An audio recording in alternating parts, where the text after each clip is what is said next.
क्या आप जानते हैं कि लद्दाख में -15 डिग्री की ठंड में हजारों की संख्या में लोग इन दिनों प्रदर्शन कर रहे हैं? क्या आपको एहसास है कि यह आमरण अनशन जैसा प्रदर्शन बीते कई दिनों से चल रहा है? कई सारे सवाल हैं जो लद्दाख के लोगों के मन में हैं, जो चाहते हैं कि वो शोर, वो आवाज लद्दाख से दिल्ली पहुंच जाए।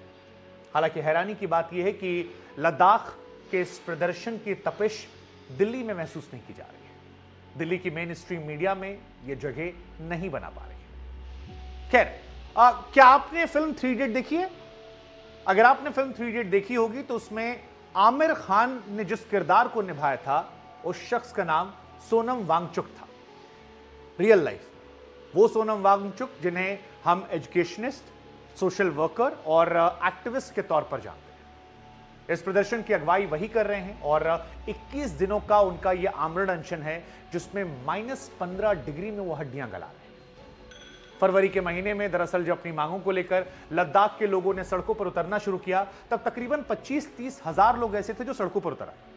हो सकता है कि शायद ये 25-30 हजार की संख्या आपको कम लग रही हो, लेकिन अगर आप उन लोगों में हैं जिन्हें संख्या कम लग रही है, तो आपको यह जानना चाहिए कि 2011 की जनगणना के हिसाब से लद्दाख की कुल आबादी ही केवल 2.74 लाख है। ऐसे में अगर एक ठीक ठाक % आबादी सड़कों पर एक मसले को लेकर प्रदर्शन करने आती है, तो यह अपने आप में बताने के लिए काफी है कि वो विषय उनके लिए कितना ज्यादा महत्वपूर्ण है। अब बड़ी बात यह है कि लद्दाख की जनता क्यों नाराज है? सोनम वांगचुक क्यों भूख हड़ताल पर बैठे हैं? जिस आर्टिकल 371 के लिए लद्दाख में लागू करने के लिए लोग सड़कों पर हैं, वो है क्या?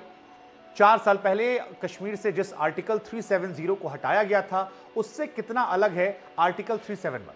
लद्दाख में संविधान की जिस छठी अनुसूची को लागू करने की मांग हो रही है, वो क्या है?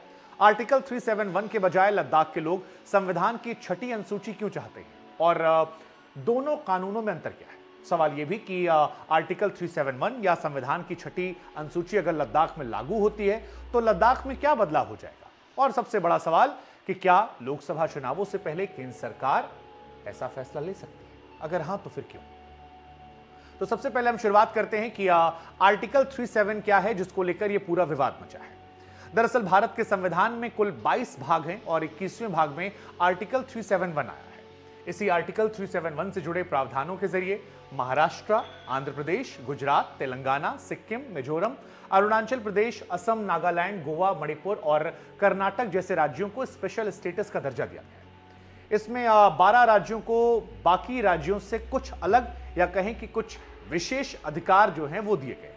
जैसे इन राज्यों में रहने वाले धार्मिक, सामाजिक समूहों की प्रथाओं और बाकी मामलों में राज्य या केंद्र सरकार हस्तक्षेप नहीं करती है। ये समूह अपने आप में अपने मामलों में कई अहम फैसले ले सकते हैं, इसकी इन्हें इजाजत दे दी गई।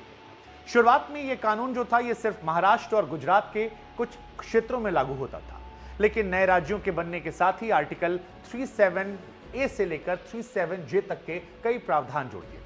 उदाहरण के तौर पर आपको बता दें कि आर्टिकल 371A, इसके तहत संसद नागालैंड की सामाजिक धार्मिक प्रथाओं और राज्य की विधानसभा की सहमति के बिना जमीन और स्वामित्व से जुड़े कानून नहीं बना सकती है। ये उनके पास विशेष अधिकार है।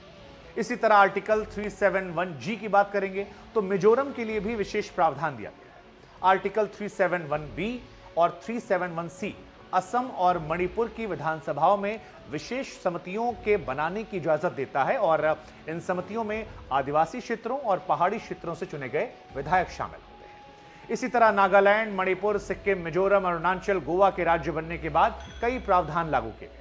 अब सवाल यह है कि अगर लद्दाख में लागू होता है तो यह पहली बार होगा जब किसी राज्य के अलावा किसी केंद्र शासित प्रदेश यानी यूनियन टेरिटरी में आर्टिकल 371 लागू होगा।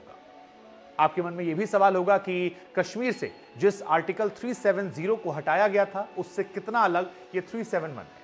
तो हम आपको बता दें कि कानून के जानकार ये मानते हैं कि जम्मू कश्मीर को शामिल करने के बाद आर्टिकल 370 के तहत विशेष अधिकार दिया गया था, जिसे 2019 में खत्म कर दिया गया।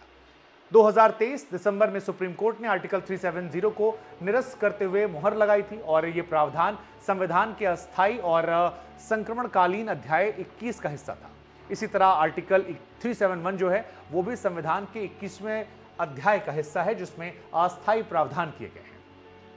अनुच्छेद 371 यानी आर्टिकल 371 के तहत लद्दाख के विशेष व्यवस्था बनाने के लिए संविधान में संशोधन करना पड़ सकता है और इसको लेकर केंद्र सरकार को डर यह है कि अगर लद्दाख के लिए ऐसा किया जाता है तो देश के कई और राज्य ऐसे हैं जहां पर बड़ी संख्या में लोग निकलेंगे और ऐसे ही दावे, ऐसे ही मांग करने लगेंगे, जिससे चलते केंद्र सरकार पर दबाव बढ़ेगा, संघीय व्यवस्था में मुश्किलें और ज्यादा बढ़ सकती हैं। इसलिए शायद केंद्र सरकार इससे बचना चाह रही है, लेकिन यह मामला लगातार बढ़ता जा रहा है। आर्टिकल 371 के बजाय सवाल यह भी होना चाहिए कि लद्दाख के लोग संविधान की छठी अनुसूची क्यों चाहते हैं और दोनों में डिफरेंस क्या है। तो आर्टिकल 371 जो है वो एक अस्थायी प्रावधान है, यानी कि उसे समय के साथ बदला जा सकता है, जबकि छठी अनुसूची के प्रावधान जो हैं वो परमानेंट है। आर्टिकल 371 के तहत सामाजिक सांस्कृतिक व्यवस्था के संरक्षण पर ज्यादा जोर है, जबकि संविधान के छठी अनुसूची में किसी खास क्षेत्र को मिनी राज्य का दर्जा और अधिकार दे दिए जाते हैं। इसके तहत उन्हें कानून बनाने, टैक्स वसूलने, न्यायालय और विकास कार्य करने के अधिकार शामिल होते हैं, जो उन्हें मजबूत बनाते हैं। आर्टिकल 371 के तहत नए राज्यों के गठन के बाद संवैधानिक संरक्षण के अस्थायी प्रावधान किए गए थे। वहीं छठी अनुसूची के प्रावधान आर्टिकल 244 सेकेंड क्लॉज और 275 शामिल है। आर्टिकल 244 के संविधान के 10वें अध्याय का हिस्सा है, जिसमें जनजातीय क्षेत्रों के लिए विशेष प्रावधान है।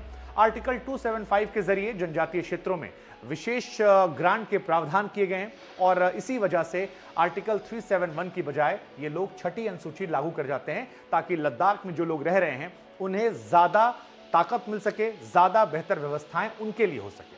अब सवाल यह है कि क्या ये लागू हो सकता है? तो इसकी जानकारी है कि हाँ, ऐसी संभावना है, ये लागू हो सकता है। और ये हम इसलिए कह रहे हैं क्योंकि हाल फिलहाल में देश के गृह मंत्री अमित शाह ने अपने बयान में इसकी संभावना जताई थी। कानून के जानकार फिर कहते हैं कि 2019 में संसद ने कानून बनाकर जम्मू कश्मीर में आर्टिकल 370 को खत्म करने के साथ लद्दाख को यूनियन टेरिटरी का दर्जा दिया था। हालांकि लद्दाख के लिए दिल्ली और पौंडीचेरी की तरह विधानसभा का प्रावधान नहीं है, इसलिए वहां पर दो तरह की मांगे हैं। पहली बात यह कि जनता के द्वारा चुनी गई सरकार हो, स्थानीय प्रशासन जिनके पास अनेक अधिकार हो। दूसरा, लद्दाख की संस्कृति की रक्षा के लिए वहां के लोगों को वहां पर नौकरी में आरक्षण दिया जाए। आर्टिकल 371 की संवैधानिक व्यवस्था के माध्यम से किसी धार्मिक या सामाजिक समुदाय को अपने भौगोलिक क्षेत्र में स्वायत्तता के विशेष अधिकार हासिल होते हैं। वहीं संविधान की छठी अनुसूची में किसी राज्य के जनजातीय इलाकों को विशेष संरक्षण देने का प्रावधान है। आर्टिकल 371 के दायरे में लद्दाख को लाने के लिए संविधान में संशोधन की जरूरत हो सकती है, जबकि छठी अनुसूची के दायरे में लाने के लिए लद्दाख केंद्र शासित प्रदेश के कानून में संसद से बदलाव किए जाने की जरूरत होगी। अब सवाल यह है कि फिर यहां से क्या बदल जाएगा अगर यह लागू होता है, तो फिर लद्दाख की बल्ले बल्ले हो जाएगी, वहां के लोगों के लिए काफी अधिकार मिल जाएंगे और वहां के लोग सदस्यों को जनजातीय क्षेत्रों को प्रशासन यानी शासन करने के अधिकार मिल जाएंगे, जिसकी मांग वो चाहते हैं। परिषद को ग्रामीण प्रशासन, कृषि, वन, शादी, तलाक, उत्तराधिकार। तो जवाब इसका भी कि हां, ये सच है, ऐसा हो सकता है। दरअसल बीजेपी के खिलाफ गुस्सा जो है वो सिर्फ कश्मीर नहीं बल्कि लद्दाख और जम्मू में भी है। यहां के लोगों को यह डर है कि बाहरी लोगों के आने से यहां के लोगों यानी लद्दाख और जम्मू के लोगों की जो नौकरी है, जो जमीन है और उससे बड़ा जो उनकी संस्कृति है, वो खतरे में आ जाएगी।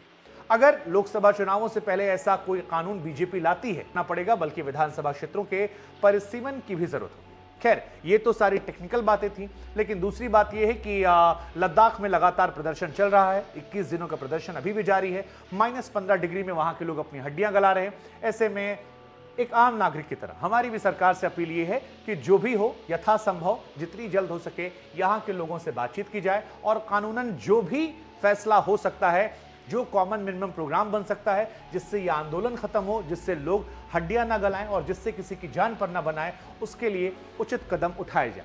लद्दाख की इस खबर को लेकर आप क्या सोचते हैं, हमें कमेंट सेक्शन में जरूर बताइएगा।